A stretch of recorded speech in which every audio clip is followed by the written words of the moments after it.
Well, I'll never forget this. That old boy preached on hell for about 45 minutes. Oh my. He cried and preached on hell like he believed folks really went there.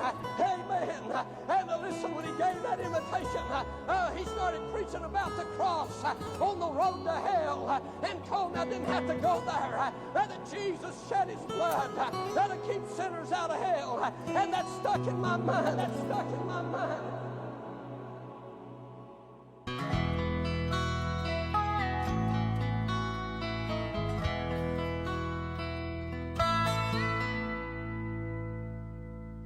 Another verse of an invitation song. The message, it was loud and long. A million thoughts raced through his head, but he just can't shake what the preacher said. He remembers the time before, got up and ran out the door. He wonders now what he should do. His sweaty hands grip the back of the pew. His heart is pounding deep inside, and he wishes he could run and hide, but he hears a voice say, "Come and pray." And this time nothing will stand in his way. Nothing makes heaven's angels rejoice like a sinner who's just made Jesus his choice. And nothing compares to the way that it feels to know a risen Savior and the love he reveals. To know a risen Savior, the love he reveals. Listen, friend, I heard about the third verse, just as I am, I slid under that altar. On his knees with tears streaming down his face, he's just been saved by amazing grace. He stands and says as he looks around, I once was lost, but now I'm found. He sees everything from a different view, and deep inside he feels brand new. As brothers and sisters shake his hand, angels celebrating glory land. His brand new life had just begun, and he'd grow stronger in days to come. But he never dreamed there would come a day when he'd preach God's word to a crowd and say, nothing makes heaven's angels rejoice like a sinner who's just made Jesus his choice. And nothing compares to the way that it feels to know a risen Savior and the love he reveals. To know a risen Savior and the love he reveals.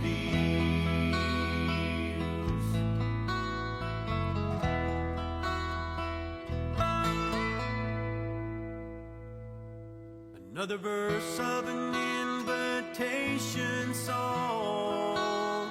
The message, it was loud and long. A million thoughts raced through his head, but he just can't shake what the preacher said. And there at that altar, this is what I said. I said, God, I know I'm a sinner. I know I'm going to hell, just like that preacher said. But Lord, I don't want to go. I said, God, he said, that preacher said, the drug blood would save me. I said, God, if I go to hell, I'll go trusting in the blood of Jesus Christ. I want to tell you, there's about 2 acres of heaven that came down in my soul.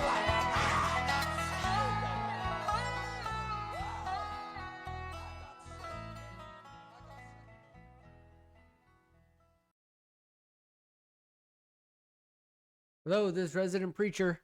I've been MIA for the last week or so. I said that I was going to be trying to go on my phone and try to do the stream through my phone. I had horrible connection service, and then I tried to get a thing to stick on my window in the car, and it kept falling off. And then I came back on Monday, and there was updates and stuff on the system, and it got kind of messed up on my side with my internet. So I am back. We are reading through the Bible. We're reading through the Old Testament. Why are we reading through the Old Testament? Is so we can learn some of the names of who these people are, because what we want to do is we want to get to the Gospels, Matthew, Mark, Luke, and John, so we can learn more about Jesus, because this broadcast is all about learning more about Jesus, and we just got to do some preliminary work before we can get there. And I know that I've said a couple times we want to start on Wednesdays just going into the Gospels, but next Saturday I'm going to be we're going to be driving cross country, so I can't commit to that. So I'm not going to give a date for that. Me and my dog are going to be jumping in the car and going from one coast to the other coast.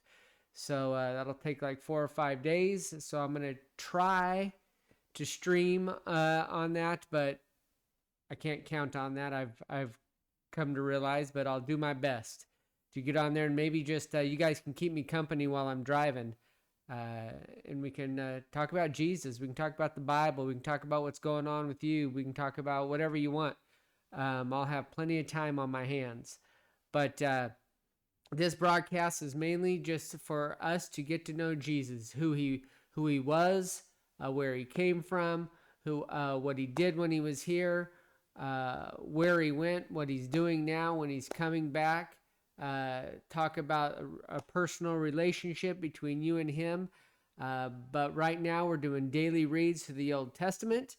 We are in Genesis chapter 38. We're not going through the Old Testament to find things for me to tell you should or shouldn't do, or you should do this or that or whatever. It's not about that. It's about learning who some of these people are in the generations of Jesus, in his genealogy. Because when you start in Matthew in the New Testament, it just starts going through his genealogy there, and I don't want to just start reading off names and everybody just blur out because they don't know who those people are and why are we doing this, waste time.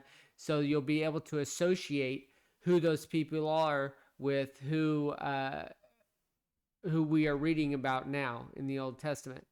And if you've not been here before, just you can go back and you can look and you can get caught up on the first 37 chapters of Genesis, and it's also posted on YouTube. So if it's dropped off of Twitch, you can go to YouTube and we have it posted on there. I also did a little blip on John chapter 3, just to give some kind of illustration or some kind of what Jesus is and what we need to do to have that relationship. He must be born again. So you can check that out also. But right now we're going to start at chapter 38. We've talked about Abraham, which is in the genealogy of Jesus, Isaac, who is, Jacob, who is, and now we're talking, and now chapter 38, we're talked about Joseph and the coat of many colors and how they sold Joseph to Potiphar. And now we're going to skip to one of the other brothers, one of the other 12 sons, Judah, in chapter 28. So here we go. And it came to pass at that time that Judah went down from his brethren and turned in a certain Adulamite whose name was Harah. And Judah saw their daughter of a certain Canaanite whose name was Shua, and he took her and went in unto her. And she conceived and bare a son, and he called his name And she conceived again and bare a son, and she called his name Onan. And she yet again conceived and bare a son, and called his name Shelah. And he was at Chezib when she bare him. And Judah took a wife from his firstborn, whose name was Tamar.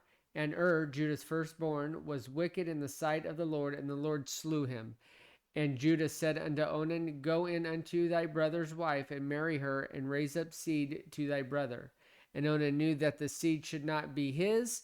And it came to pass, when he went in unto his brother's wife, and he spilled it on the ground, lest that he should give seed to his brother, and the thing which he did displeased the Lord, wherefore he slew him also. Now we know what's going on here. It doesn't spell it out specifically, but spilled it on the ground. We understand that what that was, and going in unto her, we know what that means. So that's another thing with my reading. I am using King James Bible.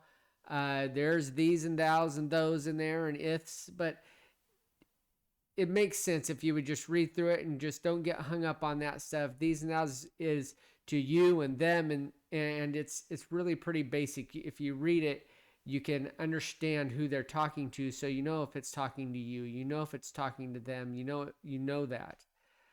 So don't get hung up on all that stuff. Just keep reading. Okay, in verse 9, and Onan knew that the seed should not be his, and it came to pass. Okay, we already read that. Verse 10, and the thing which he did displeased the Lord, wherefore he slew him also. Then said Judah to Tamar his daughter-in-law, Remain a widow at thy father's house till Shelah my son be grown. For he said, Lest peradventure he die also, and his brethren did. And Tamar went and dwelt in her father's house. And in process of time, the daughter of Shua, Judah's wife, died, and Judah was comforted, and went up unto his sheep shearers to Timnath, he and his friend Hirah, and an Adolamite. And it was told Tamar, saying, Behold, thy father-in-law goeth up to Timnath to shear his sheep. Verse 14, and she put her widow's garments off from her, and covered her with a veil, and wrapped herself, and sat in an open place, which is by the way to Timnath. For she saw that Shelah was grown, and she was not given unto him to wife. When Judah saw her, he thought her to be a harlot, because she had covered her face. And he turned unto her by the way, and said, Go to, I pray thee, let me come in unto thee.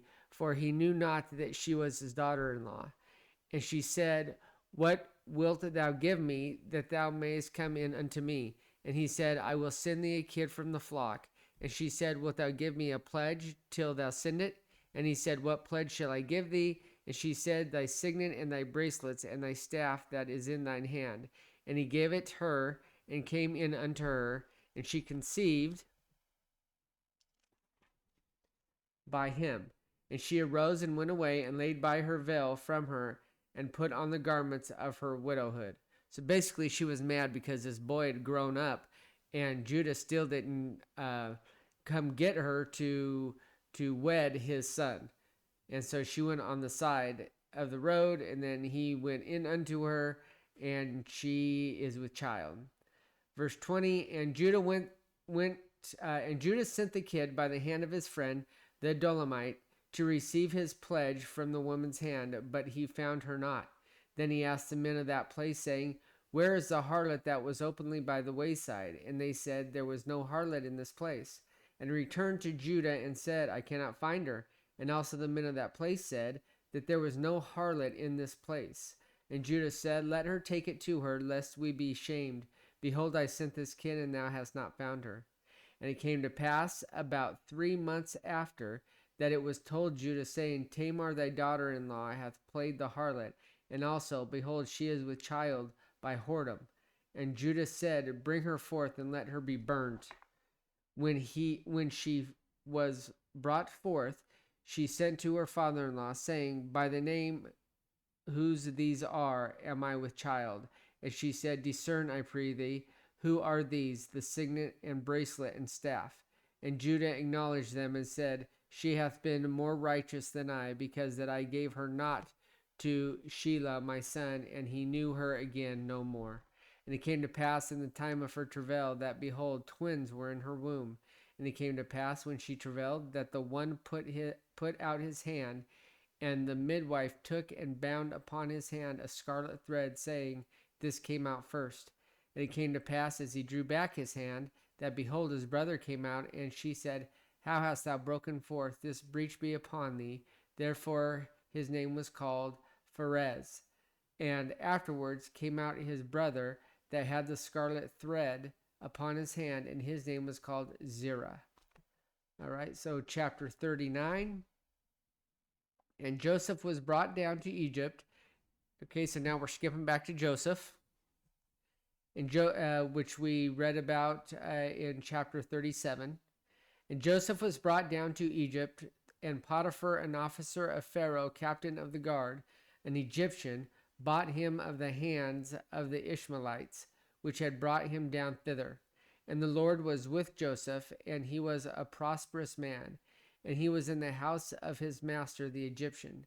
And his master saw that the Lord was with him, and that the Lord made all that he did to prosper in his hand. And Joseph found grace in his sight, and he served him, and he made him overseer over his house, and all that he had he put into his hand. And it came to pass from the time that he had made him overseer of his house, and over all that he had, that the Lord blessed the Egyptian's house of Joseph's for Joseph's sake. And the blessing of the Lord was upon all that he had in the house and in the field. So everything, the old saying goes, everything that Joseph touched turned to gold. Same thing with everybody who was walking with God. Everything they did, all their sheep were multiplied, their gold was multiplied with Abraham, and so on and so forth. That we have read about with Abraham, Isaac, Jacob, everything. And no different than with Joseph. Everything he touches turning to gold.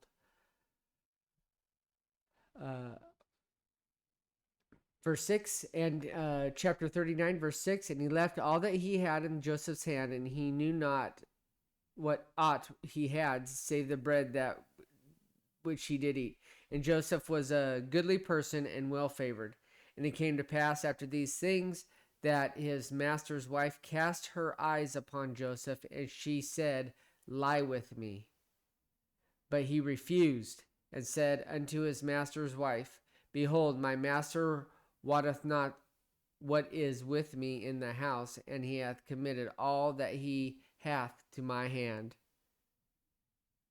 There is none greater in this house than I, neither hath he kept back anything from me but thee, because thou art his wife.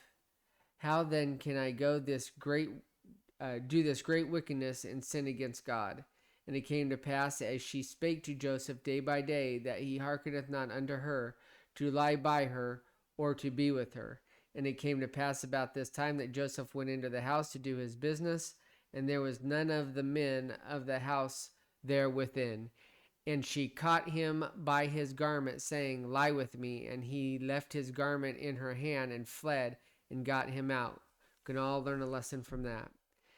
Verse 13, and it came to pass when she saw that he had left his garment in her hand and was fled forth, that she called unto the men of her house and spake unto them, saying, See, he hath brought in a Hebrew unto us to mock us.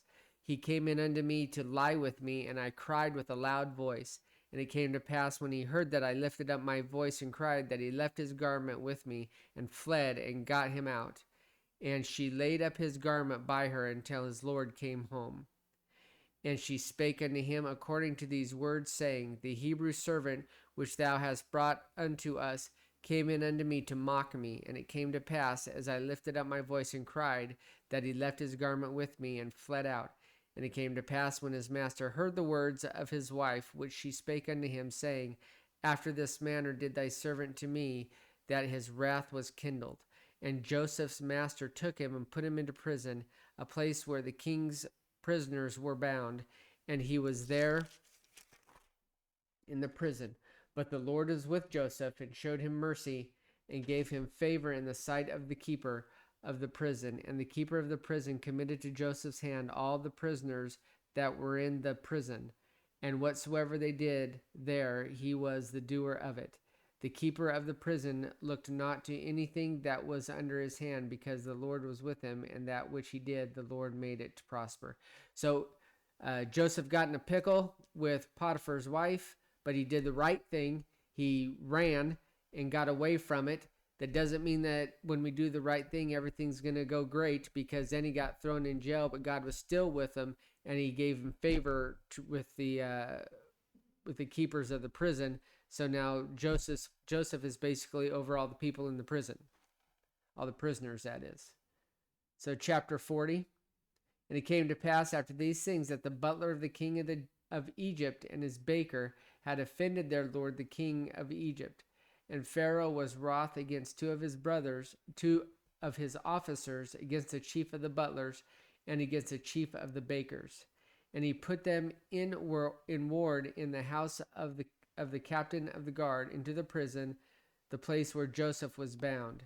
And the captain of the guard charged Joseph with them, and he served them, and they continued a season in ward. And they dreamed a dream, both of them, each man his dream in one night, each man according to the interpretation of his dream, the butler and the baker of the king of Egypt, which were bound in the prison. And Joseph came in unto them in the morning, and looked upon them, and behold, they were sad. And he asked Pharaoh's officers that were with him in the ward of his lord's house, saying, Wherefore look ye so sadly today? And they said unto him, We have dreamed a dream, and there is no interpreter of it. And Joseph said unto them, Do not interpretations belong to God? Tell me them, I pray you. And the chief butler told his dream to Joseph, and said to him, In my dream, behold, a vine was before me, and in the vine were 3 branches, and it was as though it budded, and her blossoms shot forth, and the clusters thereof brought forth ripe grapes. And Pharaoh's cup was in my hand, and I took the grapes, and pressed them into Pharaoh's cup, and I gave the cup into Pharaoh's hand. And Joseph said unto him, This is the interpretation of it. The 3 branches are 3 days. Yet within 3 days shall Pharaoh lift up thine head, and restore thee unto thy place, and thou shalt deliver Pharaoh's cup into his hand, after the former manner which thou wast his butler. But think on me when it shall be well with thee, and show kindness, I pray thee, unto me, and make mention of me unto Pharaoh, and bring me out of this house. So he interpreted the dream for this guy, and he said, Hey, but when you get back to the king, don't forget about me. Chapter 40, verse 15. For indeed I was stolen away out of the land of the Hebrews, and here also have I done nothing that they should put me into the dungeon. When the chief baker saw that the interpretation was good, and he said unto Joseph, I also was in my dream, and behold, I had 3 white baskets on my head. And in the uppermost basket there was of all manner of bake meats for Pharaoh, and the birds did eat them out of the basket upon my head. And Joseph answered and said, This is the interpretation thereof. The 3 baskets are 3 days. Yet within 3 days shall Pharaoh lift up thy head from off thee, and shall hang thee on a tree, and the birds shall eat thy flesh from off thee. And it came to pass the 3rd day, which was Pharaoh's birthday, that he made a feast unto all his servants. And he lifted up the head of the chief butler and of the chief baker among his servants. And he restored the chief butler unto his butlership again, and he gave the cup into Pharaoh's hand. But he hanged the chief baker, as Joseph had interpreted to them. Yet did not the chief butler remember Joseph, but forgot him. So Joseph interpreted both the dreams. They came true. But the butler did not tell Pharaoh about Joseph and how he interpreted the dreams, which Joseph asked him to do.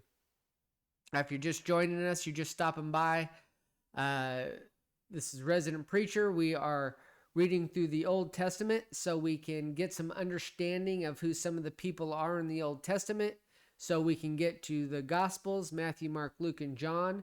Matthew starts out with the Gospels talking about all the different men in his genealogy. And so I just thought it important that we read through this so we know some of those people that he's talking about. It doesn't talk about everybody in the Old Testament, but some of the key players in the Old Testament. So when it's talking about David, when it's talking about Abraham, you'll kind of go, oh yeah, we read about that in the Old Testament. This guy did this, or this guy did that, or I don't remember who that was. So maybe I need to go back and look and listen to that one so I kind of know who he is and who we're talking about. It's listed on YouTube and it's on Twitch here also.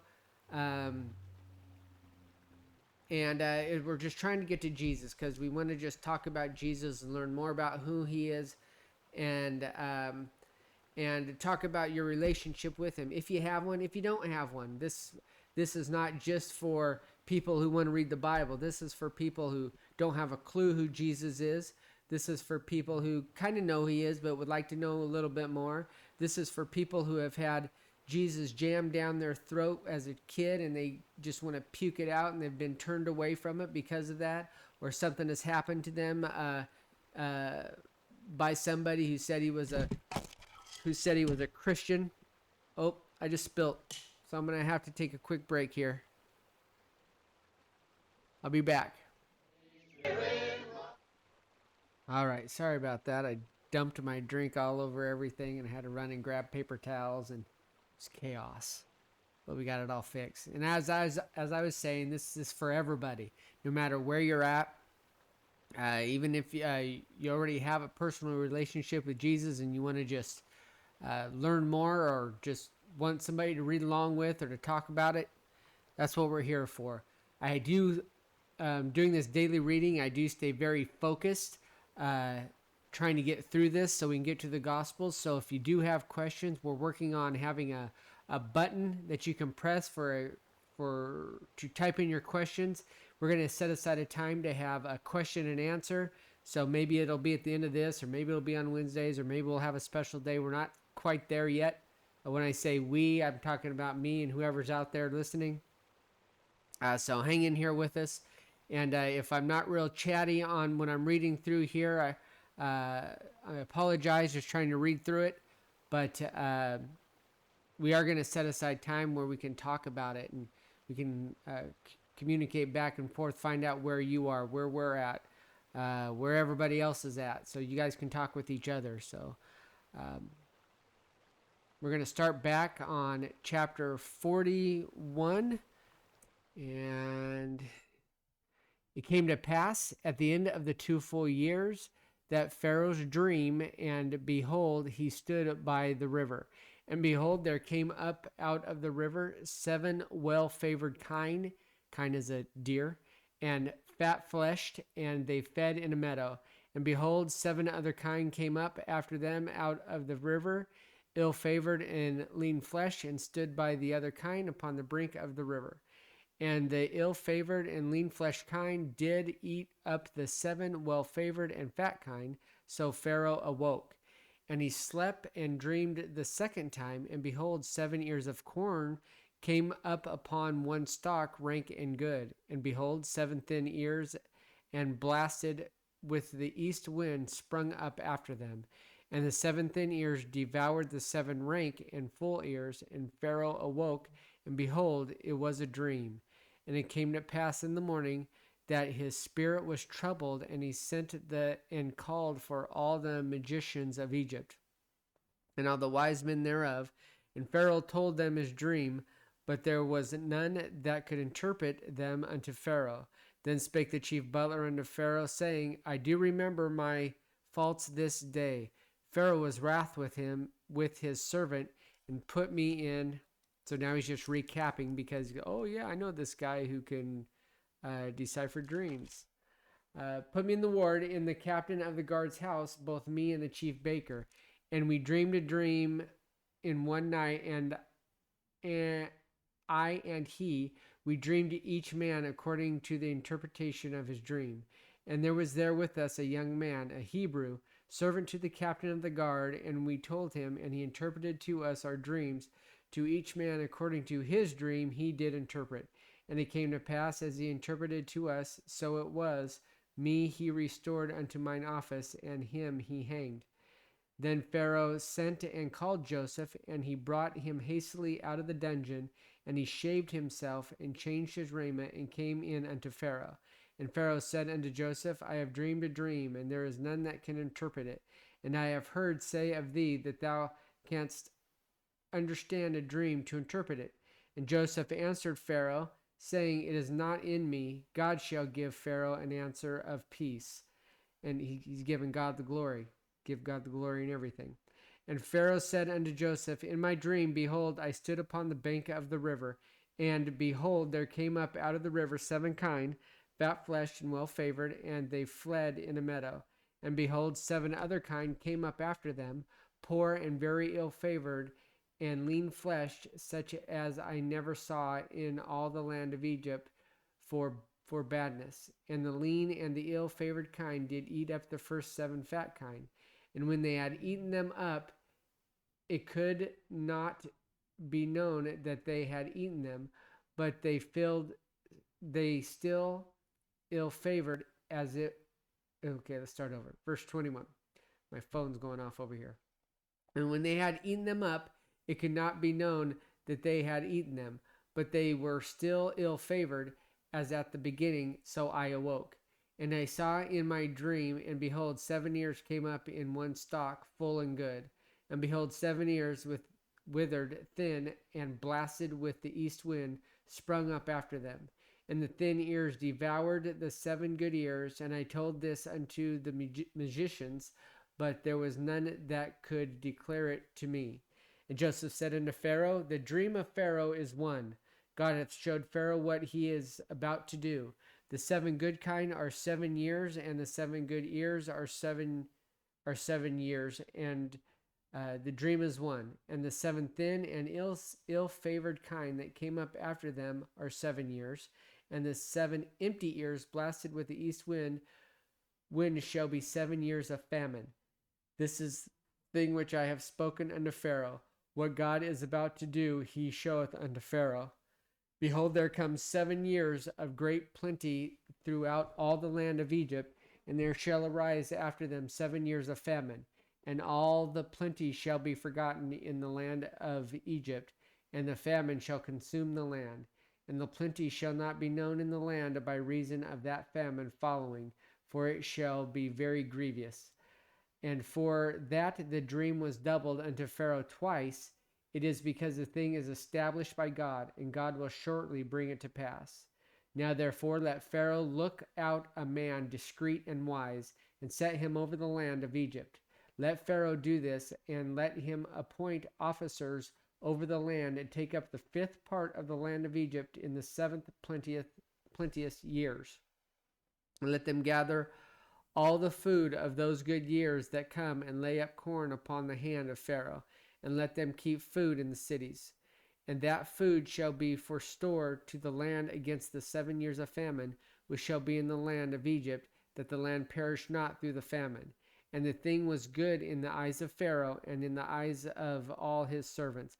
So basically, Joseph interpreted the dream, and there's going to be 7 good years of corn growing and wheat, and then there's going to be 7 years of famine. And Joseph basically laid out a plan for Pharaoh on what he needs to do over these next 14 years. And then he's telling Pharaoh to find a wise man. So, and this thing was good in the eyes of Pharaoh. So verse 38, and Pharaoh said unto him, unto his servants, Can we find such a one as this is, a man in whom the Spirit of God is? And Pharaoh said unto Joseph, Forasmuch as God has showed thee all this, there is none so discreet and wise as thou art. Thou shalt be over my house, and according unto thy word shall all my people be ruled. Only in the throne will I be greater than thou. And Pharaoh said unto Joseph, See, I have set thee over all the land of Egypt. And Pharaoh took off his ring from his hand, and put it upon Joseph's hand, and arrayed him in vestures of fine linen, and put a gold chain about his neck. And he made him to ride in the 2nd chariot which he had, and they cried before him, bowing the knee, and he made him ruler over all the land of Egypt. And Pharaoh said unto Joseph, I am Pharaoh, and without thee shall no man lift up his hand or foot in all the land of Egypt. And Pharaoh called Joseph's name Zaphnath-Paneah, And he gave him to wife Asnath, the daughter of Potiphar, priest of On. That's a coincidence, isn't it? And Joseph went out over all the land of Egypt. And Joseph was 30 years old when he stood before Pharaoh, king of Egypt. And Joseph went out from the presence of Pharaoh and went throughout all the land of Egypt. And in the 7 plenteous years, the earth brought forth by handfuls. And he gathered up all the food of the 7 years which were in the land of Egypt, and laid up the food in the cities. The food of the field, which was round about every city, laid he up in the same.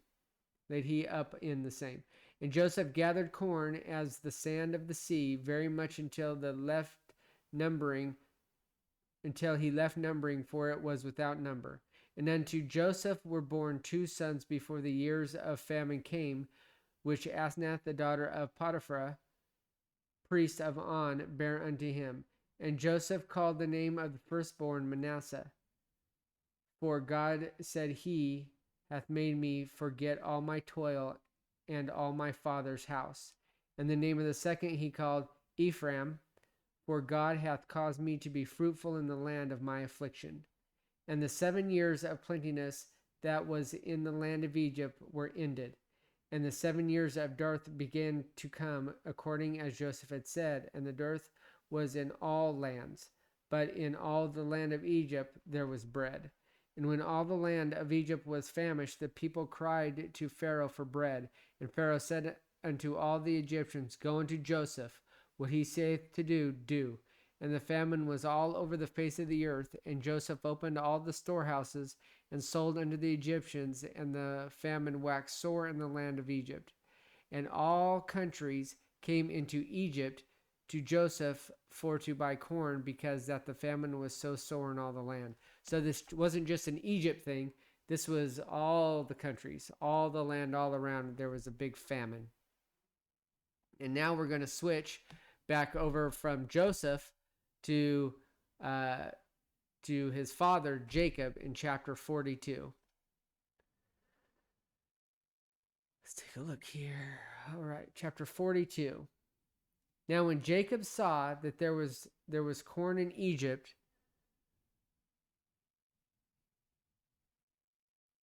Jacob said unto his sons, Why do ye look one upon another? And he said, Behold, I have heard that there is corn in Egypt. Get you down thither, and buy for us from thence, that we may live and not die. And Joseph's 10 brothers went down to buy corn in Egypt. But Benjamin, Joseph's brother Jacob, sent not with his brethren, for he said, Lest peradventure mischief befall him.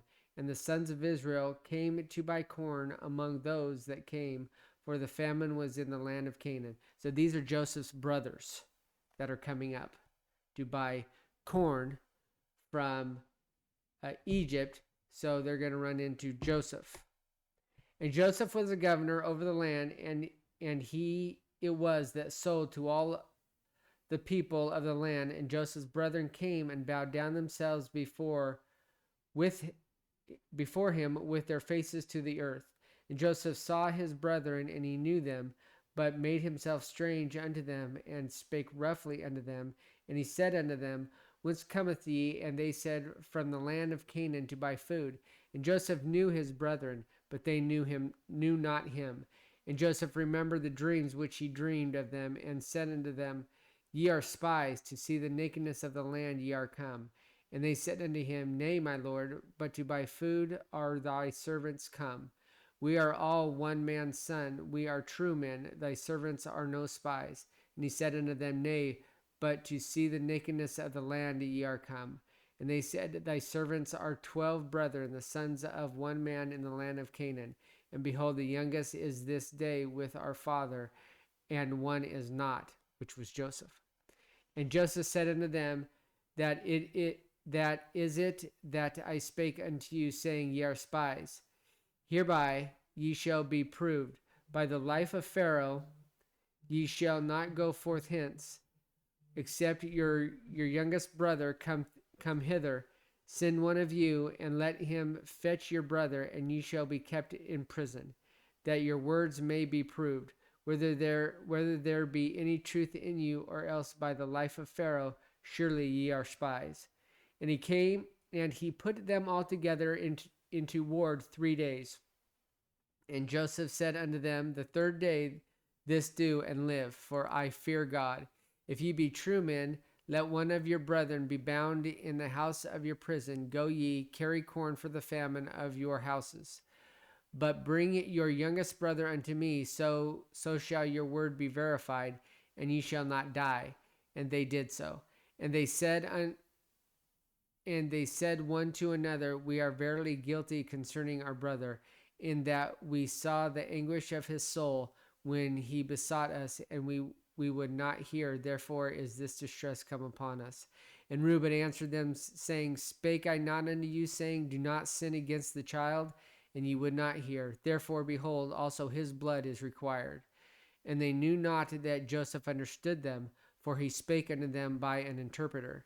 And he turned himself about from them, and wept, and returned to them again, and communed with them, and took from them Simon, and bound him before their eyes.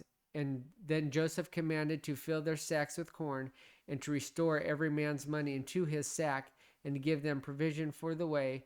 And thus did he unto them.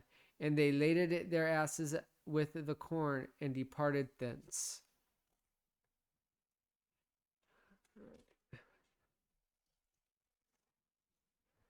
Verse 27. And as one of them opened his sack to give his as provender in the inn, he espied his money, for behold, it was in his sack's mouth. And he said unto his brethren, my money is restored, and lo, it is even in my sack. And their heart failed them, and they were afraid, saying one to another, what is this that God hath done unto us? And they came unto Jacob their father into the land of Canaan, and told him all that befell unto them, saying, the man who is the Lord of the land spake roughly to us, and took us for spies of the country. And we said unto him, we are true men, we are no spies. We be 12 brethren, sons of our father, one is not, and the youngest is this day with our father in the land of Canaan. And the man, the Lord of the country, said unto us, whereby shall I know that ye are true men? Leave one of your brethren here with me, and take food for the famine of your household, and be gone. And bring your youngest brother unto me, then shall I know that ye are no spies, but that ye are true men. So will I deliver you your brother, and ye shall traffic in the land. And it came to pass, as they emptied their sacks, that behold, every man's bundle of money was in the sack. And when both they and their father saw the bundles of money, they were afraid. And Jacob their father said unto them, me have ye bereaved of my children. Joseph is not, and Simon is not, and ye will take Benjamin away. All these things are against me. And Reuben spake unto his father, saying, slay my 2 sons, if I bring him not to thee. Deliver him into my hand, and I will bring him to thee again. And he said, my son shall not go down with you, for his brother is dead, and he is left alone. If mischief befall him by the way in the which ye go, then shall ye bring down my gray hairs with sorrow to the grave.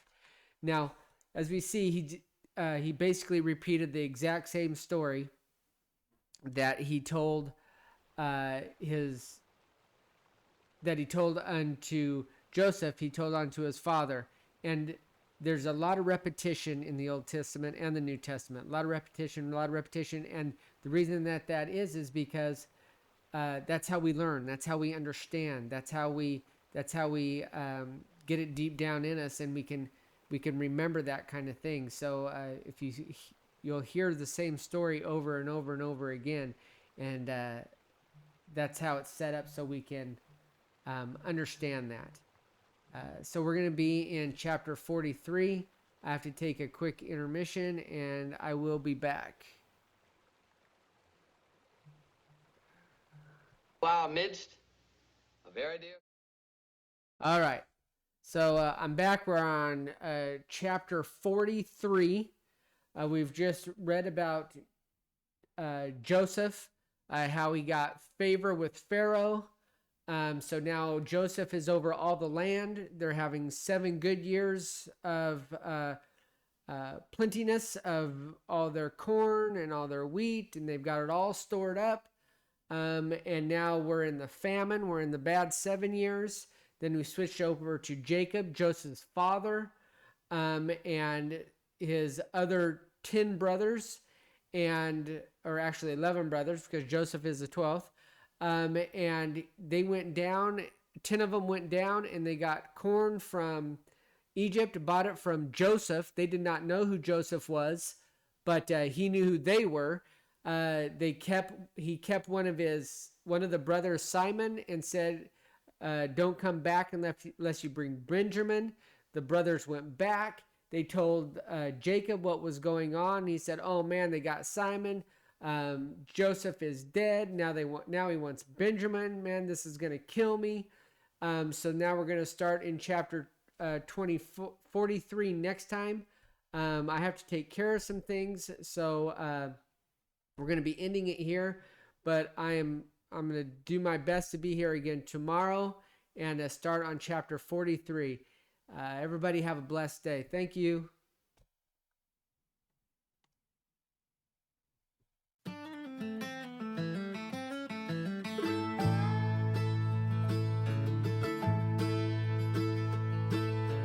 On the Isle of Patmos, John began to say, the Spirit, it came on me, it was on the Lord's day, when I heard a voice behind me as a mighty rushing wind. Oh, the voice of God as a trumpet, and these are the words he said, I am Alpha and Omega, the beginning and the end. I am first, I'm last, and I'm the answer for your sin. I am he who died and was buried. I am the one who rose again. John, tell it to the churches. I am.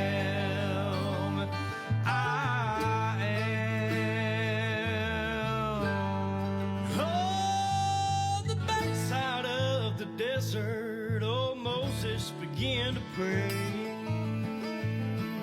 When Pharoh comes asking, Lord, what should I say? To the land of milk and honey, God's children will go away. The am that I am has sent me, so let my people go today. I am Alpha and Omega, the beginning and the end. I am first, I'm last, and I'm the answer for your sin. I am he who died and was buried. I am the one who rose again. Go tell it to the churches. I am. When you're thirsty, I'm the water. When you're hungry, I'm the bread. And when you're bound down in your sorrow, I am the lifter of your head. When you're lost in sin, I'm your Savior, and I am your closest friend. So don't